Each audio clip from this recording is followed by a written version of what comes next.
Hey everyone, Combo here, back with another Empires and Puzzles video, and today we are going to talk about talent paths. This has been a suggestion that I believe at least 2 or 3 of you have put on some of my other videos that you would like me to show you how I decide which talent path to choose for different types of heroes. So in today's video, we are going to go through probably around 5 to 7 of my heroes of different types of variety so that I can show you the type of talent path that I pick for each of those heroes. Real quick before we get started, if you do enjoy this video or find it helpful, hit that like button, make sure you're subscribed to my channel, and turn that notification bell on so you can be alerted of when I drop new content. And if you really love my videos, consider becoming a member by clicking the join button next to where it says subscribe. You can get some additional information on perks of becoming a member, including early access to videos like this, some cool avatars, and other perks as well. So first we are going to take a look at costume Diachan, and I did do her talent path after I pulled her costume,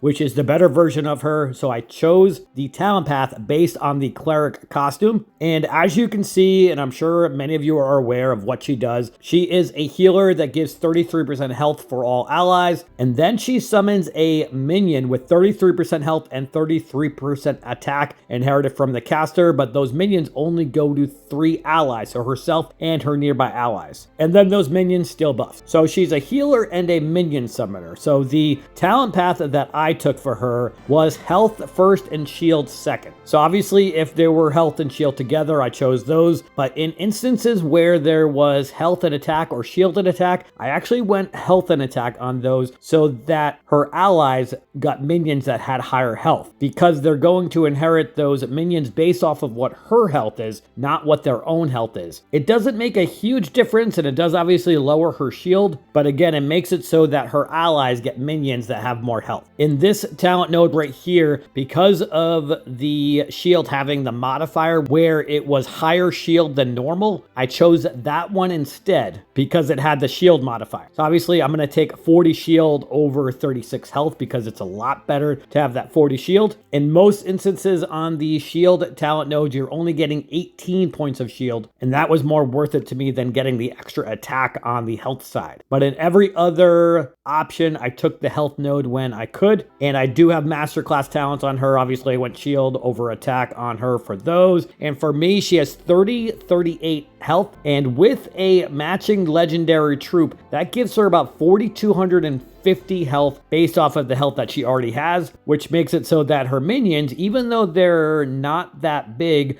at 33% health, she still gets about 1,400 health on each of those minions that she gives herself and her nearby allies. The next hero that I want to take a look at is another healer, and actually this one's a reviver. We're going to take a look at Astrid. Astrid does not get minions or anything like that, and with pure healers, I like to go the defense and health route, with defense being the primary. So if I have any of the options of taking a shield and attack or a health and attack, I'm always going to take the shield and attack. For me, I think that the shield is more important than the health. You're going to have a better chance of resisting those heavy snipers like Sartana, Domitia, or anybody else that is going to be trying to snipe Astrid if you have her on your defense. It's going to be much more beneficial to have the higher shield, in my opinion, than the higher health. Obviously, for a situation like this with a healer, again, we're going to take the shield and the increased healing over the critical chance and the attack. I took the shield node here, shield and attack over the health and attack. We got lucky with the shield and health, and that's the ideal scenario when you can choose shield and health for your healer. But unfortunately, depending on the class that they are, you may not get as many of those as some other times. And when you can get the increased shield over another, then obviously that's the ideal scenario. You can see you get 46 extra shield points instead of the normal 18 shield, I think it is, with the other talent nodes. Yeah, with average speed heroes, you always want to take the talent node. Sometimes you won't have an option like this, but if you are using legendary troops, you're going to get 11% extra mana from the legendary troop, and you need 12% mana generation to go from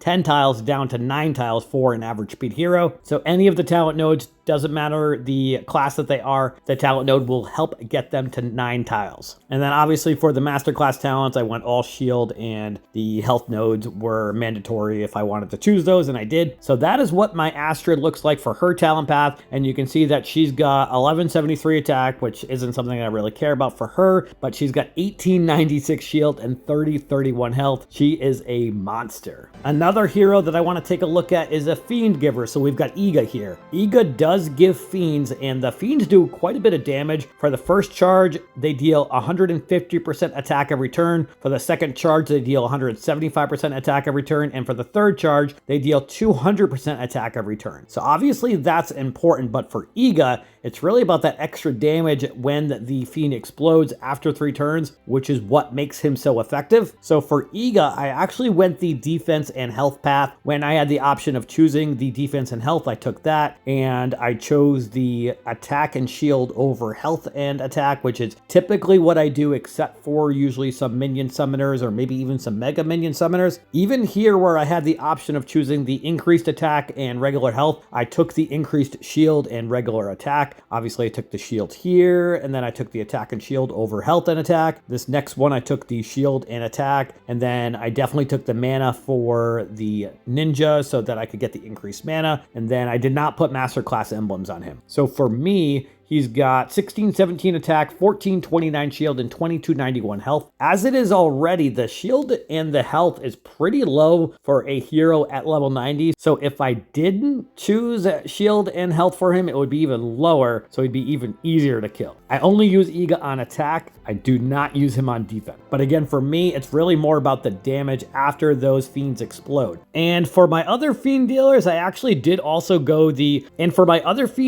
did go shield and health on Spartoy, so I took a similar path for him. For Zhuge Liang, because of the fact that he gives minions to all allies, I actually went health and shield on Zhuge Liang, similar to Diachan. So he gives fiends to everybody, but also gives minions to everybody. So I took the shield and health on that first node, health and attack second. I got the shield and health again, took the health here, health and attack, shield and health. The increased healing, even took that over the attack, and then of course the mana node. I do have masterclass emblems on him up to level 24, so I took the shield nodes there, obviously. And while I'm missing out on some of the attack on my fiend dealers, it's really about them trying to cast as many fiends as possible and staying alive as long as possible so that they can block healing and be able to give those extra attacks. I don't use Shawl as much anymore, but I do want to show you what I did for his talent path, because there are other heroes that are like him where he deals damage to all enemies and then heals all allies for 20% of the damage dealt. He's got some other aspects of his special, but it's really about the damage that he deals and then the healing based off of how much damage he deals. And because of that, I went the attack and shield route on him. So anytime that I could take an attack node, I did. Obviously, I took the attack and shield first here, then attack and shield again, attack and health here, especially because of the increased attack on that node. Took shield here because the only other option was health. I took attack and shield here, and then attack and shield again, and then of course the mana node. I don't use Shawl every single war. Sometimes I try to use him because he's also a cleanser, so that can definitely be useful. And then he's got the resist special skill blocking, and then also the repair core where he gives extra healing on top of his special. Silver Paw is an interesting one where I know some people went attack so that they could get his curse damage higher, but for me, obviously that's useful, but it's really more about the everlasting greed, which is what makes him so effective and so useful. If you can get lasting greed on somebody, if they don't have a cleanser, then the battle's pretty much over if you can keep yourself healed and alive. So I would want to keep Silver Paw alive as much as possible, and ideally I'd be wanting to try and steal a mega minion from somebody as well with that first part of his special. So for his talent path, I went defense and health with the defense primary. I took the health and defense first, attack and shield here, shield and health and the next one, shield here, attack and shield over the health and attack, shield and health here. I did take the attack one here because it was the increased healing, which is not as effective in my opinion. And then I went the shield nodes on the masterclass emblems up to level 24. Lord Loki is an interesting one as far as the talent path that you could choose for him. I know some people go attack, but I really feel like he's best served if you can increase his shield, especially because of the fact that he's an outdated hero. So for me, I did go shield and health on him. He's got 1200 attack, 1482 shield, and 2357 health. If we take a look at his talent path, and I did choose the talent path based off of his costume that I primarily use, the sorcerer costume. So you can see I went shield and health first here, shield and attack. I even took the increased healing and shield here, the shield on the next one, shield and attack, health and shield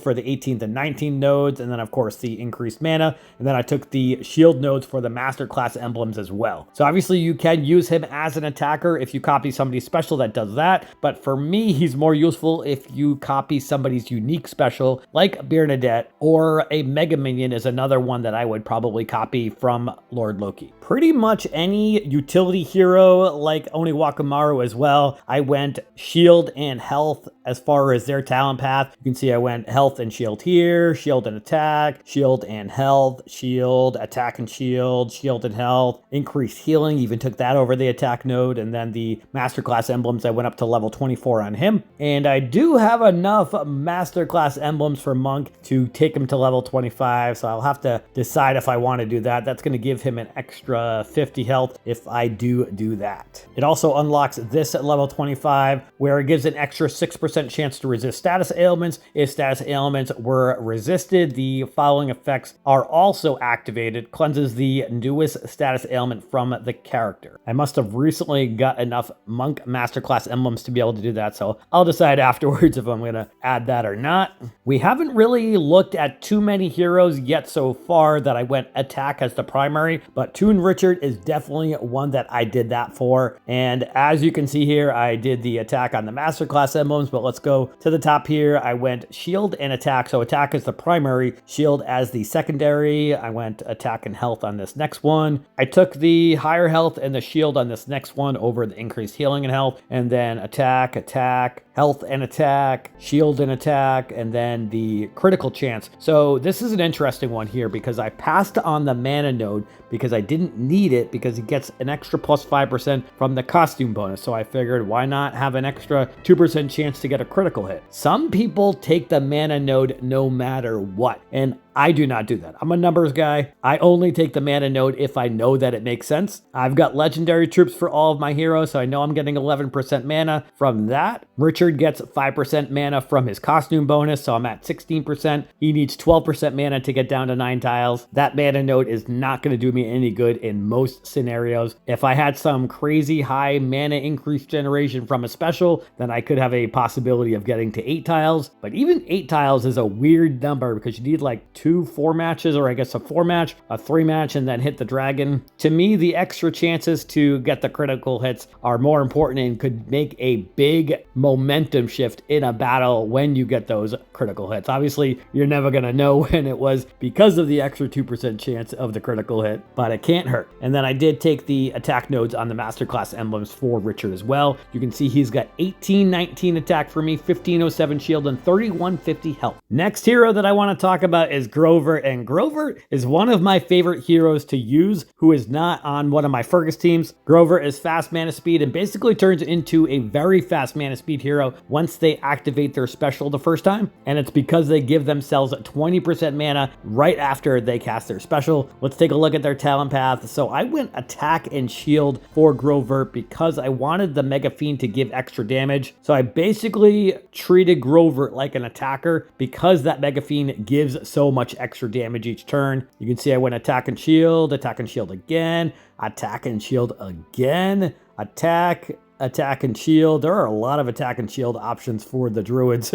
And then attack and shield again, health, shield, and then the mana node at the end. I didn't put masterclass emblems on Grover. I haven't really noticed that I needed to use masterclass emblems on Grover. For me, Grover has 1604 attack, 1659 shield, and 2442 health. But you can see that Mega Fiend damages the enemy with 275% attack every turn. And because of his mana speed and the way that extra mana works out, he fires those Mega Mega Fiends out pretty quickly, and they take a lot to get rid of at the 70% health that they need to be removed from. Kolya is an interesting hero because of the fact that he's an attacker, and he gets a very strong Mega Minion with 65% health, and it's one of those Mega Minions that safely cleanses the latest cleansable status ailment at the end of every single turn, but he deals 300% damage to all enemies. He dispels one buff from all enemies and increases his damage based off of how many buffs are removed, and then he summons that Shield Guard Mega Minion with 65% health and 180% attack, and then again that Mega Minion is going to safely cleanse one ailment at the end of each turn. For his talent path, I actually went attack and shield, and the reason I did that is because his Mega Minion already has so much health at 65% health, and I wanted to make sure that the Mega Minion and his special dealt as much damage as possible. So you can see I went shield and attack first, health and attack in the second set of nodes. I did go health and shield here because the other options were increased health, which didn't interest me. I went attack here. I went attack and shield, or rather attack and health here, attack and shield on the next one. I did take the mana node, of course, because he's average mana speed, and I needed that extra 2% mana to get him down to 9 tiles. And then I did also add the attack master class emblems, and I must have had a bunch of golden tokens at the time. Actually, I think I got all those golden tokens because I pulled a salmon Loki from the instant portal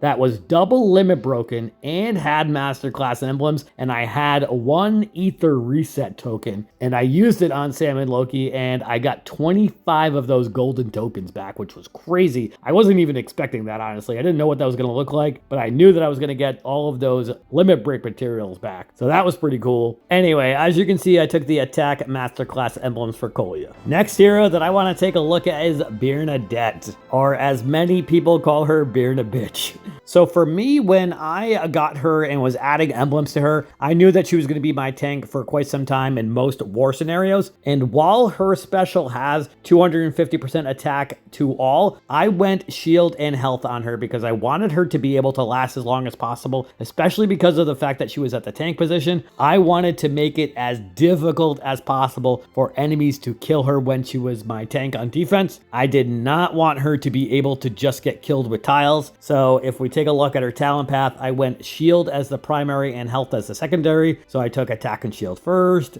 health and shield, then attack and shield, health again, health and shield, shield and attack, and then the shield, and of course the mana node. And then I even went the shield masterclass emblems as well to give her some extra shield. Again, I know this is someone that some people went attack on because of the fact that she deals 250% damage to all, but it's really about her lasting as long as possible and being able to turn everybody into paintings. Once people get turned into paintings, it's extremely hard to come back from. Isidor is another one that I did go attack on, primarily because of the fact that he's a huge damage dealer, and he's not really somebody that shows up on my defense very often. I use him in challenge events, tower events, alliance quests, titans, mythic titans, and in wars obviously, but I use him literally in every aspect of the game, and it's because of the fact that he deals so much damage. So why not make that damage even higher? If we take a look at his talent path, you can see that I went attack first with shield as a secondary. So I went attack and health first here, attack and shield again, attack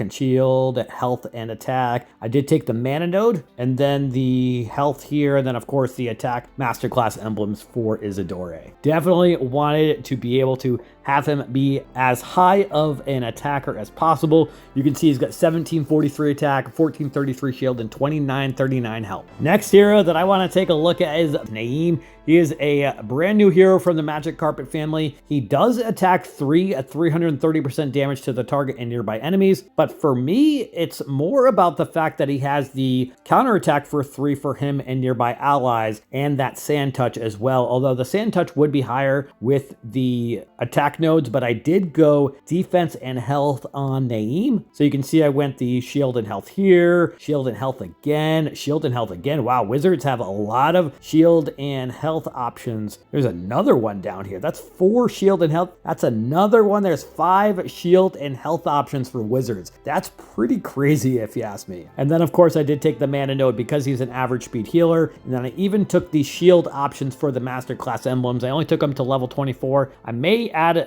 another one at level 25 for him also. And then for stats for me, He's got 1546 attack, 1792 shield, and 2851 health. The last hero that I want to take a look at is Lodius. And the reason I'm choosing Lodius is because he has a unique special where he has that like Moonrise strike damage, which is also similar to some of the Untold Tales 2 heroes. But also I want to take a look at him because he's very fast mana speed. And there's something important to note about those heroes when we take a look at his talent path. So I did go attack and shield on him. So attack and the health node first, attack and shield in the second set, attack and shield, attack, shield. And the higher the attack you get, obviously the higher the Moonrise Strike is going to be for him. And then I took attack and health, and then I took shield over the mana node. This is probably something that is controversial, but for me, this is another scenario where very fast mana speed heroes, if you have the ability to take something better, it does not make sense to take the mana node because you only need 9% mana increase in order to get a very fast speed hero down to 6 tiles. If you have a legendary troop or any other type of troop that gives mana, it's going to be well over that 9% mana. I'm already getting him down to 6 tiles. That 2% from the mana node is going to do me no good. So why not add an extra 38 shield to Lodius if I can, which is exactly what I did. There are a lot of people that literally just take the mana node in every single circumstance. Again, to me, it does not make sense to take the mana node in certain situations, and very fast mana speed heroes are definitely a category of heroes that I would never take the mana node for. Again, that's just my personal opinion, but the math does not lie. I did, of course, also take the masterclass emblems for attack for him as well. I don't use him nearly as much as I used to. He's getting a little outdated, but still can be useful in certain scenarios. So I think I ended up going through probably like 8 or 9 heroes for you all. I tried to pick some different types of heroes so that you could see the types of talent path that I chose for different types of heroes. And as you can see, for the most part, I do tend to go defense and health or health and defense on a lot of types of heroes, unless if they're going to be a primary attacker,